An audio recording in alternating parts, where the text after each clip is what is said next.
You are listening to KeyStone Stock Talk Podcast, episode 102.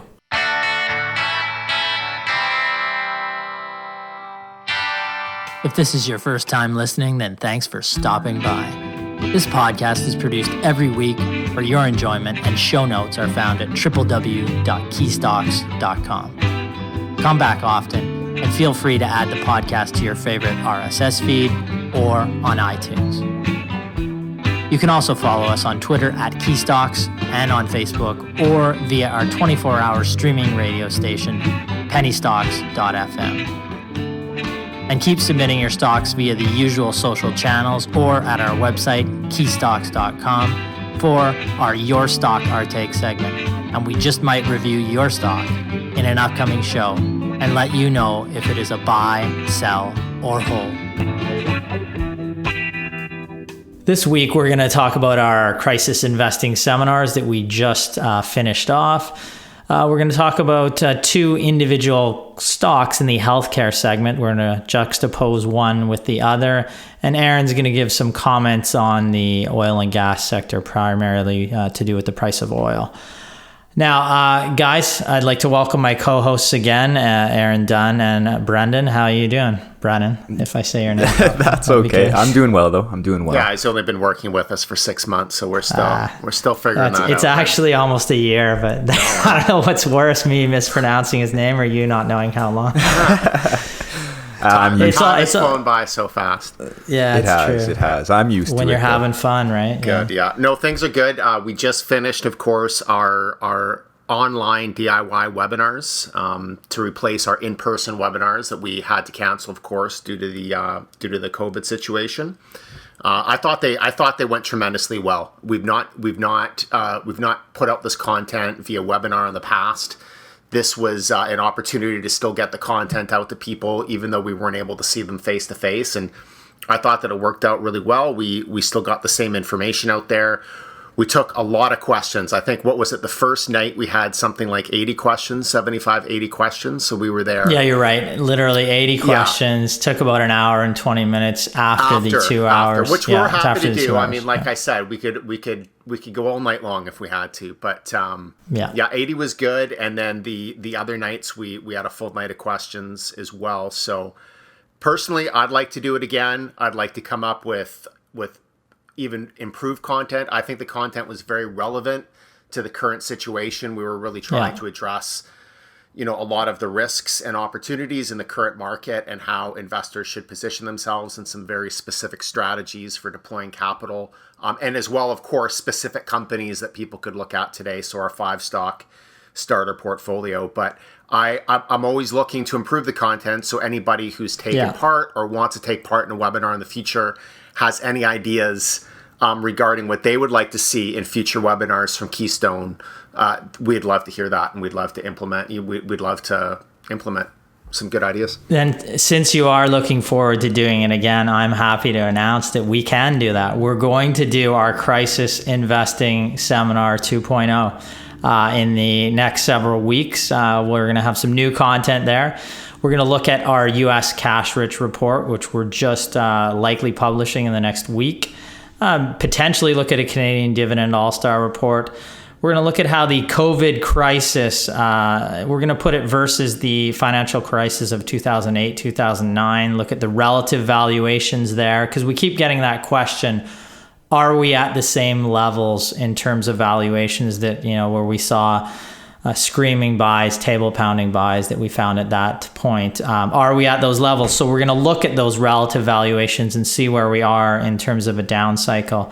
We're going to look at potentially look at oil, travel, tourism, some of the significant negatives that COVID has had on those segments, and maybe look at some potential positives that in terms of, not positives in terms of COVID, but positives in terms of some change that is being seen in the healthcare segment and in the technology, the remote work type technologies out there that are benefiting from this behavioral change that you're seeing for individuals, and where we can potentially position ourselves to benefit long term from the changes that we're seeing in the economy. So our Crisis Investing Seminars 2.0 look for an announcement on those over the next several weeks.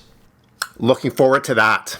Yes, I know, it should be good. Now let's. The seminars that we just did, I have to say, they were, like Aaron said, they were so well attended, and the questions were great. And I think that one thing that we are trying to do right now, since COVID-19, we have hosted 20 individual chat sessions with our clients. We usually do them for an hour. All of these have basically went to an hour and 15 or an hour and a half. So staying in constant contact with our clients at least twice a week, providing these webinars, 3-hour plus webinars where we have interactive questions with clients and potential new clients. I think that's one of the things that we can do now, and KeyStone really thrives doing, is keeping in contact with our clients and through times when there is significant uncertainty. So we continue to do that, and it's one thing that we will continue, and I promise we'll continue to do going forward. So let's get into more of the show right now. We're going to look at two companies in the healthcare segment, juxtapose one with the other. We're going to start off. Brennan's going to put some notes together on a company that has done very well during the crisis period. It's called Sona Nanotech Inc., symbol SONA on the CSE. Brennan, I'll let you take that one. Yes, so an interesting name that came across our radar recently.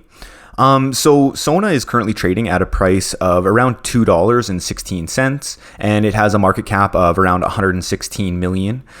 So Sona Nanotech, it listed on the Canadian Securities Exchange in September of 2018, and it's in the life sciences industry. So its primary objective is to develop and produce its own lateral flow tests utilizing Sona's gold nanotechnology, which is supposed to increase performance and reduce the time to market for these tests. So the company right now is trying to bring a COVID-19 testing kit to market that can reduce the wait time for test results down to minutes. And right now they are working with some pretty big names trying to bring this to market, including like GE Healthcare Life Sciences. But anyways, so the stock has performed very well since COVID hit, with the share price starting its ascent in mid to late February from 20 cents, with it now up over 900% and up 230% in the past month alone. So what's driving the stock here? The primary force, of course, is just the fact that the company is coming out with a COVID testing kit, or it's trying to come out with an advanced testing kit. So more investor enthusiasm has also been spurred after Sona was awarded a $4.1 million grant from NGen for rapid development and launch of its COVID-19 test kit. And this $4.1 million was a part of Trudeau's $2 billion COVID funding to fight the virus. So digging a little bit deeper into the company and actually looking at their financials, they do not have any revenue at all. And they actually stated that actual manufacturing of Sona's COVID-19 rapid response antigen test is not expected to commence until firm orders with deposits have been secured. And Sona will provide further updates as warranted. Looking at the company's net loss, for the most recent quarter, they had a net loss of $329,000, or a loss of 1 cent per share. And the company also has net debt of over $400,000 and an $800,000 shareholder deficiency, which occurs when a company has been unable to produce profit for multiple periods.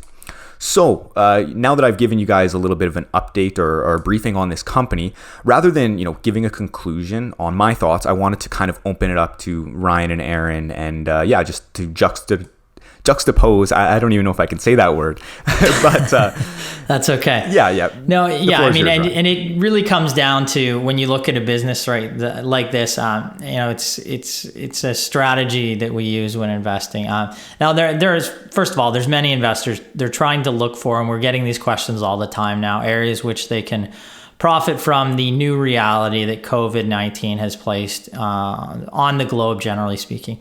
There are those who are trying to find winners, say, in the work from home segments, such as Zoom or Microsoft, and those who are looking for winners in healthcare, and for those who are looking to directly benefit from combating COVID-19, that would be potentially vaccines or test kits in the case of Sona. Now, we have nothing against Sona, the business itself, the management team.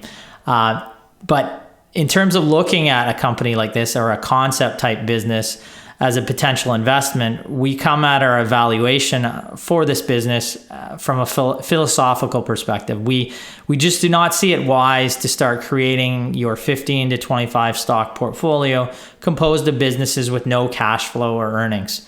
And that's what Sona is at this point. It has no revenues. So of course, no earnings.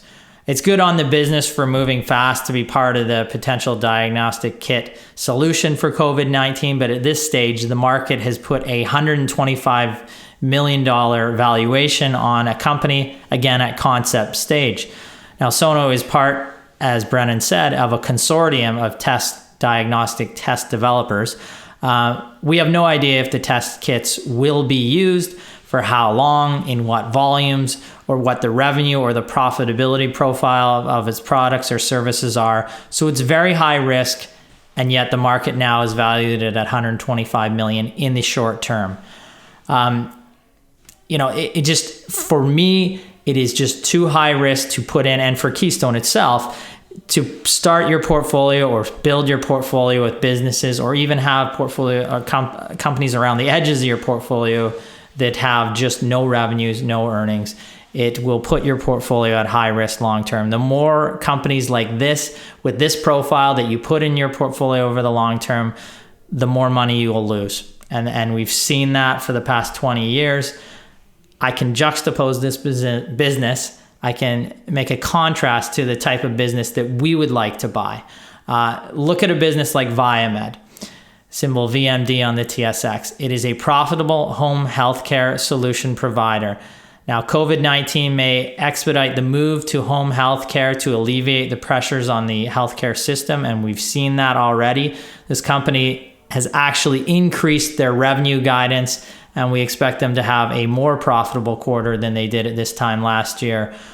So it is a business that is already making money. We've recommended it for the past 3 years for clients, starting at the $3.85 range. It was profitable and growing ahead of COVID-19, and will likely benefit from the changes that have come during the crisis following COVID-19. We would much rather employ a strategy of buying these type of businesses rather than buying concepts. For every 1 or 2 concept stocks that work out, we can point out 100 of them that over the long term lose you money. Those are not good odds. We would stick to the far more successful long-term strategy of building your portfolio with good, profitable businesses trading at reasonable prices. It's very simple that way. Any other comments, guys?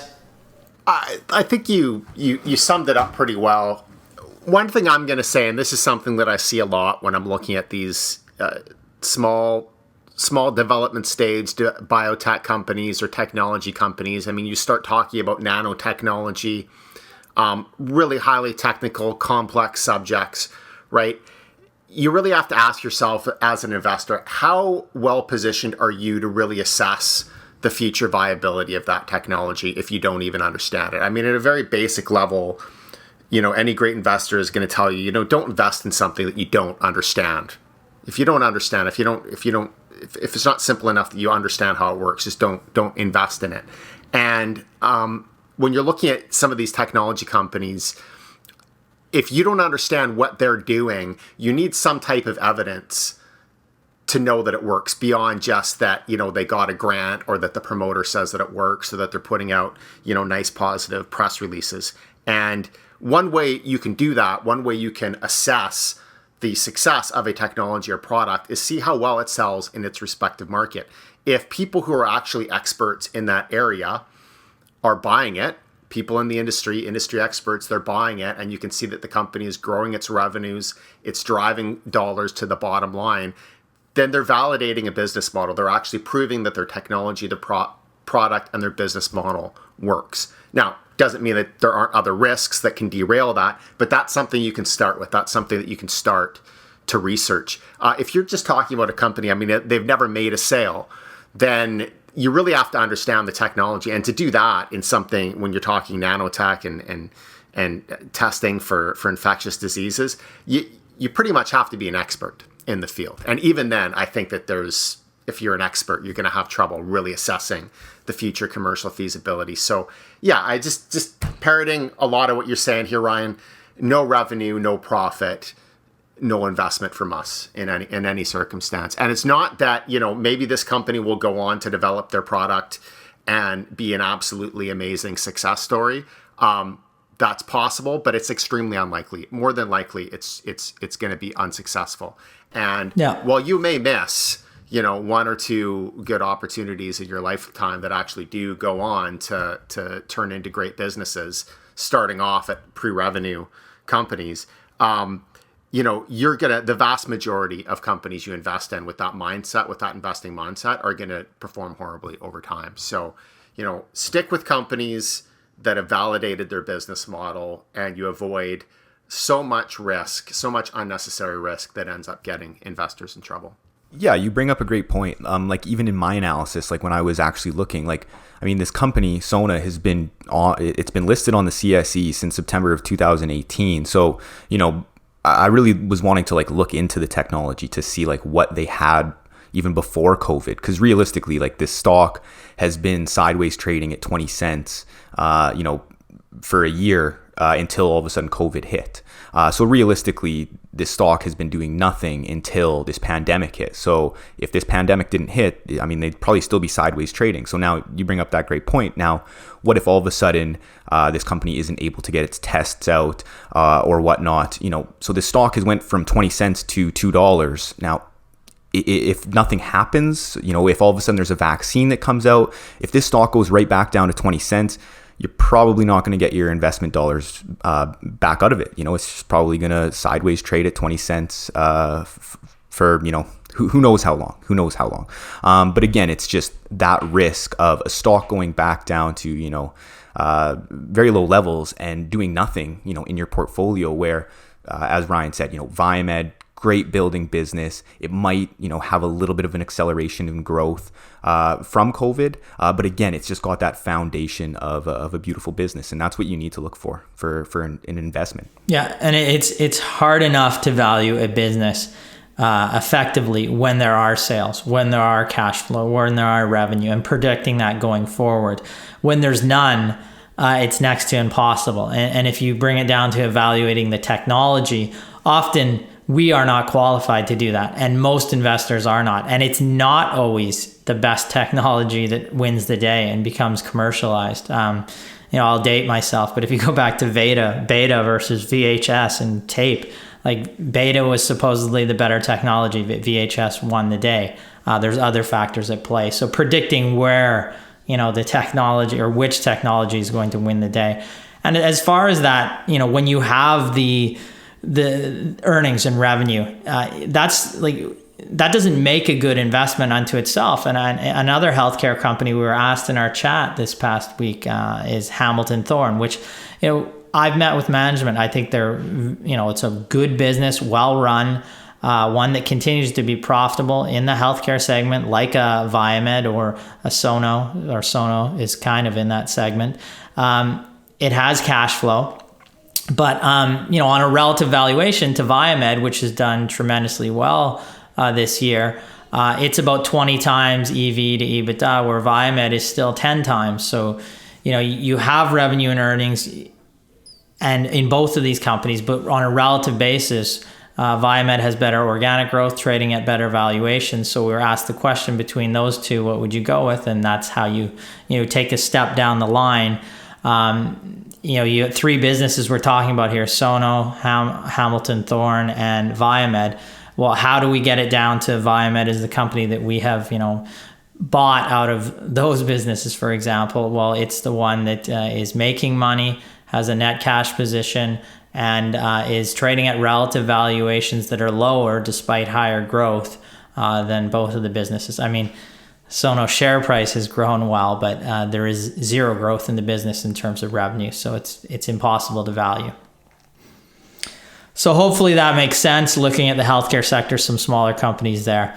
We're going to move on to look at the energy or oil segment. Aaron, you're going to start on that segment for us. Sure, I'll make a couple comments here. Obviously, anybody who's been watching the price of oil has been seeing an extremely wild ride. So a barrel of West Texas Intermediate started the year at over $60 US per barrel. Today trades at about $12.50. So a drop of 80% since the start of the year. And Western Canadian Select, the price that Canadian producers get, is trading today for about $8 per barrel. But at one point over the last week, the price of oil was actually negative, of oil futures rather, was actually negative. And this has never happened in history before, to my knowledge, not ever. So we've gotten a lot of questions from people such as, how can a commodity like oil actually have a negative price? And how can you profit from this as an investor? So first of all, just talking about what negative oil is, I mean, the meaning of it is exactly as it sounds. You're essentially, as the seller, you're paying the buyer to take it off your hands. And it seems really strange that something like that can have a negative value. But, if you think about it, if you have too much of something and you can't afford to store it, then you are going to pay somebody to take it off your hands. So it is a possibility, and it is something that we can see again. But really what happens is this comes down to a storage issue. With the COVID crisis and the global shutdown, essentially the demand for oil completely dropped off. And typically what you would see is OPEC and other leading oil producers reduce production to account for that. But there's a bit of a war between Russia and Saudi Arabia, so production wasn't cut. So you had a massive decline in demand for oil.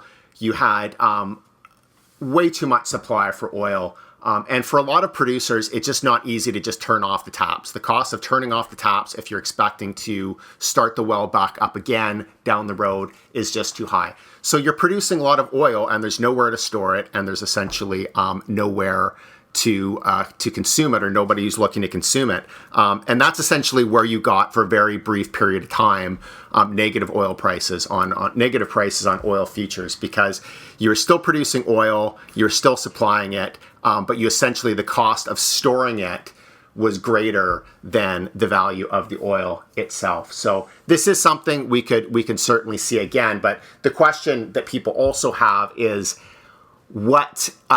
how can you as an investor profit from a negative oil price? And, the only way that you can really profit, because these are really quick situations, they change very quickly. The only way that you can really profit, to my knowledge, is if you have storage capacity solutions that you can offer to the sector. I mean, it's not like you can just show up to the gas station and be paid to fill up your gas tank. It doesn't work like that. This really comes down to a storage issue. So if you have, a massive storage facility that you could quickly fill up with oil in the event that that prices go negative again, and you could pick that oil up at a distribution hub, then you can profit from it. But otherwise, it's not just a situation where you can, essentially make a trade and make a big profit.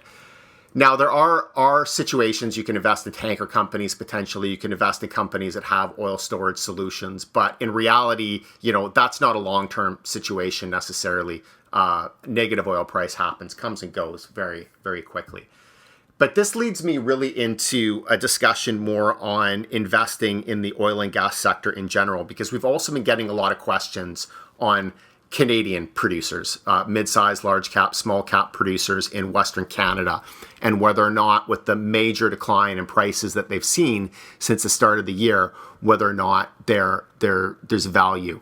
At KeyStone, we're never like to make just overall calls on a sector necessarily. We're always looking at individual companies, but this is one where I could definitely feel safe in saying I would be very hesitant to be an investor in the Western Canadian oil patch right now. Now, there is the possibility, of course, that prices can pop up just because they're so low right now. But that's not the way that KeyStone invests. We're looking for companies that can actually generate value over time, over the next several years, and not something that's just going to potentially pop up on a quick speculative change in investor sentiment. But we've always been pretty cautious on the Western Canadian oil patch because there's so much stacked against these companies in particular. You have a ton of political baggage. the sector is always in the political crosshairs of politicians, environmental groups. So it's really hard to get big projects done in Western Canada. As well, transportation infrastructure is a major problem. So Canadian producers aren't getting the same price as American or international producers. That's a big issue as well. And now you have a major disruption to oil prices. So there's just so many things working against these producers that we would be cautious, and we wouldn't jump into the Canadian oil patch right now. And I'll just use a couple of companies as an example. So I'll look at a company like Crescent Point Energy. And this is a mid-sized Canadian producer in Western Canada that we've been looking at for about 10 years. And it's been, for a lot of that time, a very highly touted company in the Western Canadian oil patch, Crescent Point. But it's really done nothing over that period but go down for the most part. I mean, there's been some short periods where it's kind of flattened out, but it's really lost investors a ton of money over this period of time. And what they've been doing, as they've been paying out dividends and having to invest in their properties, is they've been increasing their debt. So here's an example of a company about $2.5 billion in debt. It's right now about an $800 million market cap company. Their operating costs, I believe, are about $12 per barrel Canadian. Plus you have other expenses on top of that. So they're not making money at current oil prices in my view. I don't know what they have hedged for this year, but if you're looking at the current price compared to what their operating costs are, they're not making any money, but they still have debt to service. And I think that's a common theme amongst mid-size and smaller cap and even some larger cap Canadian producers right now. So another company that I can talk about would be Canadian Natural Resources, one of the bigger companies in Western Canada, possibly the biggest producer. And this is a company now, it has about 22 billion in debt, about a $24 billion market cap. So once again, it has a lot of debt to service, yet it's not going to make a lot of money in the current environment. So these companies really need to see an uptick, a big move upwards in oil prices and sustained to make money over the next couple of years. And if they don't see that, then there's going to be major pain ahead for these companies. So for us, we're not betting on movements in the price of oil. We want to see companies that are finding ways to be successful right now or are able to adapt their business model for a changing environment. And oil producers, they can't do that, particularly in Western Canada. So that's my rant. As I said, a lot of people have asked us about investing in oil stocks producers right now. If you do decide to do that, I would say be certain you're looking for companies with strong balance sheets, low debt, preferably net cash, and ideally that have exposure outside of Canada's borders and access to international oil markets and prices, and avoid companies that are just locked into the Western Canadian Sedimentary Basin and have high debt. Yeah, I mean, when we look at the businesses that we want to invest in, you're looking for a great business. So, businesses that we have invested in over the past 10 years, you look back at their 5 and 10 year charts, like the Algonquin Powers, the Brookfield Infrastructures, the Enghouses, the Boyds of the world. They have tremendous 5 and 10 year charts, growth over those periods consistently. And you look at Crescent Point, which Aaron pointed out in the energy sector. You look back 6 years ago, it was trading at $47. 10 years ago, it was in the 30 to 40 range. It trades at $1.54 today. And the reason we use Crescent Point, now the energy sector, we have generally avoided. We have had one energy producer recommended in that segment in the past 10 years, and it was a light sweet crude producer out of Colombia. So completely avoided the Western Canadian Sedimentary Basin. Crescent Point, like I said, 6 years ago, $47. Today, it's $1.54. We've seen it recommended on BNN countless times over that period. It has done nothing but destroy capital over that period. And there's many charts you can look at that are similar to this. I mean, Crescent Point, it's not just COVID-19 and the oil price collapse that is done in this company. I mean, at the start of the year, it was $5.95 in that range. Like I said, 6 years ago, $47. Without this crisis, it would have been a massive destruction of capital in this business. If you keep buying businesses that are debt heavy, and the company was not growing at all, and it's debt heavy, not growing, it's a recipe for disaster in your portfolio over the long term, whether you hit a crisis or a supply shock in the segment or a demand shock or anything like that. And we'd rather focus on good, solid, cash producing businesses that aren't beholden to an underlying commodity. And that's what you get when you're invested in these companies. Now, of course, the markets always look forward. So, now in the next 10 years, are you going to have great performance from these type of companies? Well, we do use history as a guide too. And, you could have a 1 year price increase for the price of oil and they do well, but, and the businesses look solid. But then when they've reached a gain in your portfolio, you don't even know when to sell them because it's hard to value that business. Everything can be going right. Management can be doing everything right. And it can look like it's a buy, but then the commodity price can turn against it and the company gets absolutely decimated in terms of cash flow and the share price goes down. Just not the type of businesses that we want to have in our portfolio over the long term. There's certainly some other segments that we'd look at that aren't debt heavy. In our cash rich report, which is coming up in our Canadian cash rich report, there's a couple of energy related stocks that do have cash rich balance sheets. But in terms of cash flow in the near term, it's going to get worse year over year before it gets better. So you may speculate on what's going to happen in the future, but we do know that in the near term, these balance sheets and these financial statements are going to look worse rather than better. We are looking for companies that have better balance sheets in the near term, better cash flow statements in the near term, rather than the opposite. I think that does it for this week. Any further comments from you guys? I think that was good. Good. Okay, well, we'd like to encourage you to look for that news. Keep your questions or news on our Crisis Investing 2.0 seminars upcoming. Keep your questions coming in for our Your Stock, Our Take segments, our Ask Us Anything segments as well. And as always, I'd like to wish you, everybody out there, stay safe and profitable investing. Profitable investing. Thanks, everyone.